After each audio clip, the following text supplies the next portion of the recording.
നമസ്കാരം. പ്രിയപ്പെട്ട എല്ലാ പ്രേക്ഷകരെയും ശ്രീഭദ്ര ജ്യോതിഷത്തിലേക്ക് സ്വാഗതം ചെയ്യുന്നു.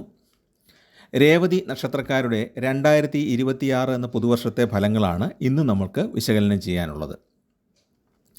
രേവതി നക്ഷത്രം, അതായത് 27ാമത്തെ നക്ഷത്രമായ രേവതി നക്ഷത്രം മീനക്കൂറിലാണ് ഉൾപ്പെടുന്നത്.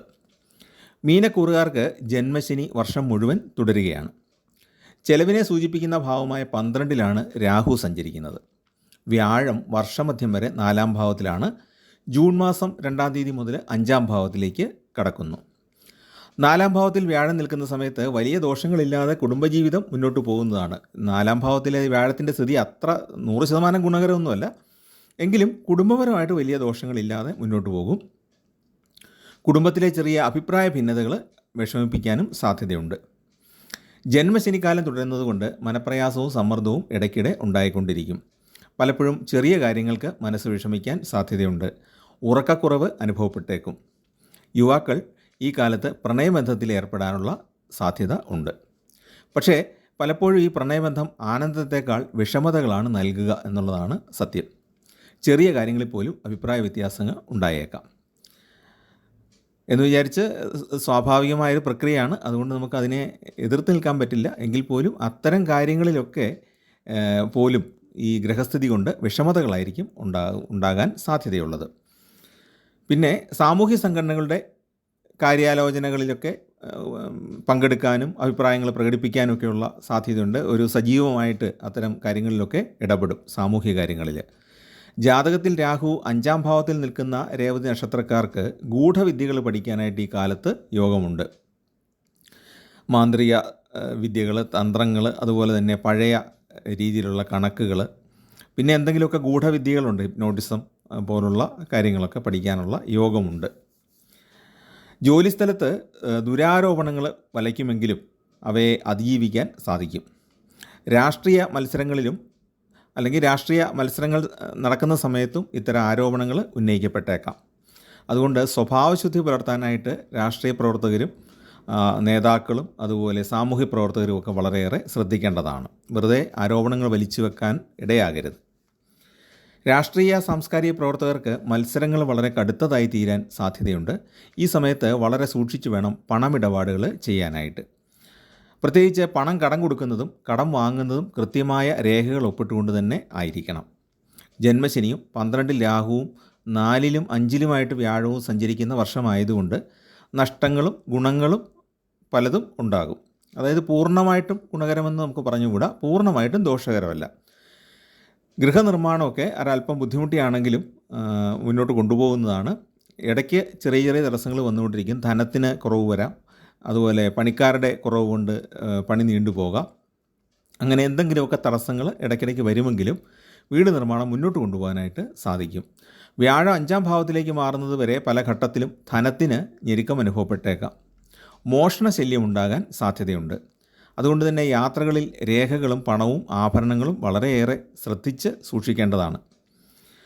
മുൻപ് നമ്മൾ സഹായം ചെയ്തു കൊടുത്ത പലരും വിപരീത പ്രതികരണങ്ങൾ നടത്തുന്നത് നമുക്ക് മാനസികമായിട്ട് പ്രയാസങ്ങൾ ഉണ്ടായേക്കാം. ദാമ്പത്യത്തിൽ വിരഹാനുഭവങ്ങൾ വന്നേക്കാം. ജോലിക്കാര്യം സംബന്ധിച്ചോ മറ്റു കാരണങ്ങളാലോ വീട്ടിൽ നിന്ന് മാറി നിൽക്കേണ്ട സാഹചര്യങ്ങളും ഉണ്ടായേക്കും. ഉദരത്തിൽ അതുപോലെ പാദങ്ങൾക്ക് ഹൃദയ സംബന്ധമായിട്ടൊക്കെ രോഗങ്ങൾ ഉണ്ടാകാൻ സാധ്യതയുള്ള ഒരു വർഷമാണ്. ചില ആളുകളെ സംബന്ധിച്ചിടത്തോളം, പ്രത്യേകിച്ച് ശുഭഗ്രഹങ്ങളൊക്കെ പാപ ക്ഷേത്രങ്ങളിൽ നിൽക്കുന്ന ജാതകമുള്ളവരെ സംബന്ധിച്ചിടത്തോളം, അതായത് വ്യാഴം തുടങ്ങിയ ഗ്രഹങ്ങൾ, ശുക്രൻ തുടങ്ങിയ ഗ്രഹങ്ങൾ പാപഗ്രഹങ്ങളുടെ ക്ഷേത്രത്തിലാണ് ജാതകത്തിൽ നിൽക്കുന്നതെങ്കിൽ പരാശ്രയം ആവശ്യമായിട്ട് വരാനുള്ള സാധ്യതയും ഉണ്ട്. എന്ന് പറഞ്ഞാൽ മറ്റുള്ളവരെ ആശ്രയിച്ച് മാത്രം യാത്ര ചെയ്യേണ്ട സ്ഥിതിയൊക്കെ വന്നേക്കാം. നടക്കാനൊക്കെ ബുദ്ധിമുട്ട് ഉണ്ടാകാം. പിന്നെ ശ്രദ്ധിക്കേണ്ട കാര്യങ്ങൾ എന്താണ്? ഒരു പരിധിയിൽ കഴിഞ്ഞ് അന്യരുമായിട്ടുള്ള ആത്മബന്ധം തുടരുന്നത് ഒട്ടും ഗുണകരമല്ല. ചില അബദ്ധങ്ങൾ സംഭവിച്ചേക്കാം. അതായത് നമ്മൾ ഏതൊരു ആളുകളുമായിട്ട് ഇടപെട്ടാലും, പ്രത്യേകിച്ച് പുതുതായിട്ട് പരിചയപ്പെടുന്ന ആളുകൾ, അവരുമായിട്ടൊക്കെ നമ്മുടെ രഹസ്യങ്ങളെല്ലാം അങ്ങ് തുറന്ന് സംസാരിക്കുന്ന ശീലമൊക്കെ ഒഴിവാക്കണം. കാരണം ഇയാൾ എങ്ങനെയുള്ള ആളാണെന്ന് നമുക്ക് അറിഞ്ഞുകൂടാ. നന്നായിട്ട് മനസ്സിലാക്കുന്നവരോട് മാത്രമേ ഹൃദയം തുറന്ന് സംസാരിക്കാവുള്ളൂ. അല്ലാത്ത ആളുകൾ ചിലപ്പോൾ നമ്മളെ പറ്റിച്ചേക്കാം, അബദ്ധങ്ങളിലേക്ക് കൊണ്ടുപോയി എത്തിച്ചേക്കാം. ഈ ഗ്രഹസ്ഥിതി ഇങ്ങനെ നിൽക്കുന്നതുകൊണ്ടാണ് ഇത് പ്രത്യേകം പറഞ്ഞത്. ക്രമേണ നമുക്ക് അപര്യാപ്തതകൾ പലതും അനുഭവിച്ചൊരു ശീലം പോലെ ആയിത്തീരും എന്നുള്ളതാണ് സത്യം. കുട്ടികളെയൊക്കെ സംബന്ധിച്ച് അവർ പറയുന്ന കാര്യങ്ങൾ അനുസരിക്കാത്തത് കൊണ്ട്, അല്ലെങ്കിൽ കാര്യഗൗരവക്കുറവ് കൊണ്ട് മാതാപിതാക്കളിൽ നിന്ന് ശിക്ഷയോ ശാസനയോ ഒക്കെ നേരിടാൻ സാധ്യതയുണ്ട്. പഠിച്ച വിഷയങ്ങളെല്ലാം അറിയാമെങ്കിലും ആവശ്യമുള്ള സമയത്ത് വേണ്ട രീതിയിൽ എഴുതി ഫലിപ്പിക്കാനായിട്ട് സാധിക്കാത്തത് പരീക്ഷകളിൽ അല്പം ബുദ്ധിമുട്ടുണ്ടാക്കിയേക്കാം. നിലവിലുള്ള ഉദ്യോഗം രാജിവെക്കുകയോ മാറുകയോ ചെയ്യാൻ സാധ്യതയുണ്ട്. ഈശ്വര പ്രാർത്ഥന കൊണ്ടും നക്ഷത്രത്തിൻ്റെ പ്രത്യേക ഗുണം കൊണ്ടും വേറൊരു ജോലി ലഭിക്കാനും യോഗമുണ്ട്. അപ്പോൾ എന്താണെങ്കിലും പുതിയൊരു ജോലിയിലേക്ക് പോകുന്നതിന് മുമ്പ് അതിനെപ്പറ്റി നന്നായിട്ടൊന്ന് മനസ്സിലാക്കിയിട്ട് പഴയ ജോലി വിടുന്നതാണ് ഉചിതം. അതാണ് ഈ ഒരു അവസരത്തിൽ പറയാനുള്ളത്. ജൂൺ 2-ാം തീയതി വ്യാഴം 5-ാം ഭാവത്തിലേക്ക് മാറുന്നതോടെ ധനം ക്രമേണ വന്നു തുടങ്ങും. ശത്രുത കുറയും. ജോലിസ്ഥലത്താണെങ്കിലും നമ്മുടെ മറ്റ് കൃഷി കാര്യങ്ങളിലാണെങ്കിലും സാമ്പത്തിക കാര്യങ്ങളിലൊക്കെ ആണെങ്കിലും ബിസിനസ്സിലാണെങ്കിലും ഒക്കെ ശത്രുത അല്പം കുറയും. സന്താനങ്ങൾക്ക് ഗുണകരമായ കാലം വന്നു ചേരും. ആഗ്രഹിച്ച സ്ഥലത്തേക്ക് ഉദ്യോഗമാറ്റം ഉണ്ടാകാൻ സാധ്യതയുണ്ട്. പക്ഷേ ചുമതലകളും യാത്രാക്ലേശവും വർദ്ധിച്ചേക്കും. കാരണം ജന്മശനിയാണല്ലോ, അപ്പോൾ അതിൻ്റേതായ ചില പ്രയാസങ്ങൾ ഉണ്ടാകും. ആരോഗ്യകാര്യങ്ങളിൽ കൂടുതൽ ശ്രദ്ധ കേന്ദ്രീകരിക്കാൻ നിർബന്ധിതനാകും. ജീവിത പങ്കാളിയുടെ സാന്ത്വന വചനങ്ങൾ കേൾക്കുന്നത് കൊണ്ട് മനസ്സമാധാനം കുറേയെങ്കിലുമൊക്കെ കിട്ടുന്നതാണ്. സുഹൃത്തിൻ്റെ നിർദ്ദേശം സ്വീകരിച്ച് പ്രവർത്തിക്കുന്നത് കൊണ്ട് വലിയ സാമ്പത്തിക നഷ്ടം ഉണ്ടാകാതെ പല അവസരങ്ങളിലും രക്ഷപ്പെടാനായിട്ട് സാധിക്കും, നല്ല സുഹൃത്തുക്കളുടെ ഉപദേശം കൊണ്ട്. പിന്നെ ഗുണകരമായ ഒരു കാര്യമെന്ന് പറഞ്ഞാൽ, വർഷങ്ങൾക്ക് മുമ്പ് നമ്മൾ നിക്ഷേപമായിട്ട് വാങ്ങിയിട്ടിരിക്കുന്ന ഭൂമി ലാഭത്തിൽ വിൽപ്പന നടത്താനായിട്ട് ഈ സമയത്ത് സാധിച്ചേക്കും. സുരക്ഷിതമല്ലാത്ത പദ്ധതികളിൽ നിന്ന് പിന്മാറാനും സാധ്യതയുണ്ട്. ജീവിതഗതിയെ മാറ്റിമറിക്കുന്ന സംഭവങ്ങൾ വന്നു ചേരുമെങ്കിലും വളരെ യുക്തിപൂർവ്വം അതിനെ സമീപിക്കുന്നത് കൊണ്ട് ആ സംഭവങ്ങളെയൊക്കെ അതിജീവിക്കാനായിട്ട് നമുക്ക് സാധിക്കും. ഇതെല്ലാം വ്യാഴം മാറിക്കഴിഞ്ഞിട്ട്, വ്യാഴം 5-ലേക്ക് മാറിക്കഴിഞ്ഞിട്ടുള്ള കാര്യമാണ്.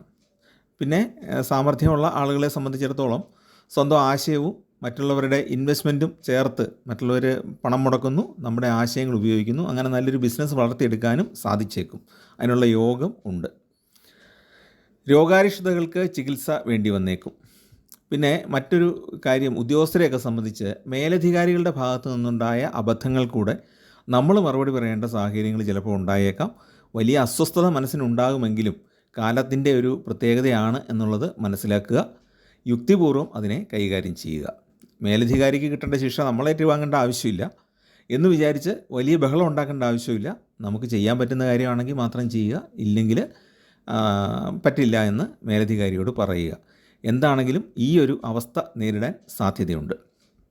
ബാങ്കുകളിലൊക്കെ പ്രത്യേകിച്ചും, അതുപോലെ സാമ്പത്തിക ഇടപാട് നടത്തുന്ന സ്ഥാപനങ്ങളിൽ, അക്കൗണ്ട്സ് സൂക്ഷിക്കുന്ന മേഖലകളിൽ ഒക്കെ ഇത്തരം ചില പ്രശ്നങ്ങളുണ്ടാകാൻ സാധ്യതയുണ്ട്. അവർ ശ്രദ്ധിക്കുക. ഭക്ഷണ ക്രമീകരണങ്ങളിൽ അപാകത ഉണ്ടാകുന്നത് കൊണ്ട് വയറിന് അസ്വസ്ഥത ഉണ്ടായേക്കാം. ആരോഗ്യപരമായ പല പ്രശ്നങ്ങളും ഉണ്ടാകാം. രക്തസമ്മർദ്ദം വർദ്ധിച്ച് മുൻകോപം കൂടാനായിട്ട് സാധ്യതയുണ്ട്. അർഹമായ അംഗീകാരത്തിന് കാലതാമസം ഉണ്ടാകും. സാമ്പത്തിക ലാഭം ഉണ്ടാകുമെങ്കിലും അവിചാരിത ചെലവുകളും അതോടൊപ്പം ഉണ്ടാകാൻ സാധ്യതയുണ്ട്. ഏറ്റെടുത്ത ജോലികൾ ചെയ്തു തീർക്കാൻ പലപ്പോഴും രാത്രികാലങ്ങളിലും ഓവർ ടൈമൊക്കെ നിന്നെങ്കിൽ മാത്രമേ ചെയ്തു തീർക്കാൻ പറ്റുകയുള്ളൂ. നമ്മുടെ വ്യക്തിപരമായ പല കാര്യങ്ങളും ആ സമയത്ത് മാറ്റിവെക്കേണ്ടി വന്നേക്കും. ഇങ്ങനൊരു സമ്മിശ്ര ഫലമാണ് വർഷത്തിൻ്റെ 2-ാം പകുതിയിൽ പ്രതീക്ഷിക്കാൻ സാധിക്കുന്നത്. പിന്നെ രേവതി നക്ഷത്രക്കാരായ വിദ്യാർത്ഥികൾക്ക് ഉപരിപഠനത്തിന് അവസരം ഉണ്ടാകും. വിദേശത്ത് ജോലി ചെയ്യുന്ന രേവതിക്കാർക്ക് ആഗ്രഹിക്കുകയാണെങ്കിൽ ജന്മനാട്ടിലേക്ക് മടങ്ങി വരാൻ സാധിക്കുന്നതാണ്. ഇവിടെയും ജോലി നേടാനായിട്ട് സാധിക്കും. ജോലി സ്ഥലത്തും മറ്റും ചെയ്യാത്ത കുറ്റത്തിന് ആരോപണം കേൾക്കാൻ ഇടവരുന്നത് കൊണ്ട് മനോവിഷമം ഉണ്ടായേക്കും. വിശ്വാസയോഗ്യമല്ലാത്ത സാമ്പത്തിക ഇടപാടുകൾ നടത്താതിരിക്കുന്നതാണ് ഈ വർഷം ഉചിതം. കാരണം 7ാം ശനിയിൽ തന്നെ ജന്മശനി കാലമാണ്. രാഹുവാണ് ഈ ധനച്ചെലവിൻ്റെ ഭാഗത്ത് നിൽക്കുന്നത്.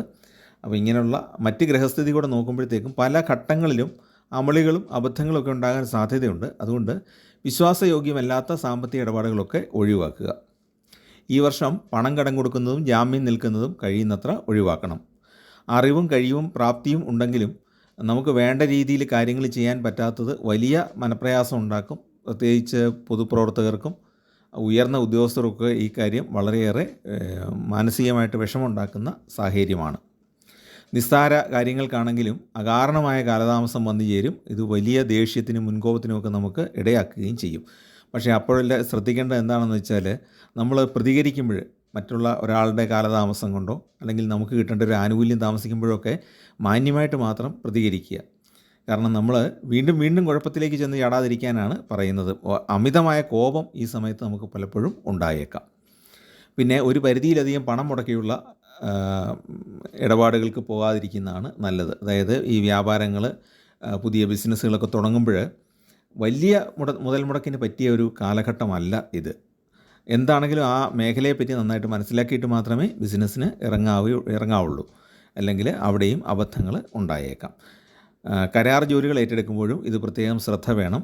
ഒട്ടും ലാഭമില്ലാത്ത കരാറുകൾ ഏറ്റെടുക്കേണ്ട ആവശ്യമില്ല ഈ സമയത്ത്. അത് പലപ്പോഴും നഷ്ടത്തിലേക്കായിരിക്കും നമ്മളെ കൊണ്ട് എത്തിക്കുന്നത്. അപ്പോൾ അതുകൊണ്ട് നന്നായിട്ട് ആ പദ്ധതിയെപ്പറ്റി നന്നായിട്ട് മനസ്സിലാക്കിയിട്ട് മാത്രം കരാറുകൾ സ്വീകരിക്കുക.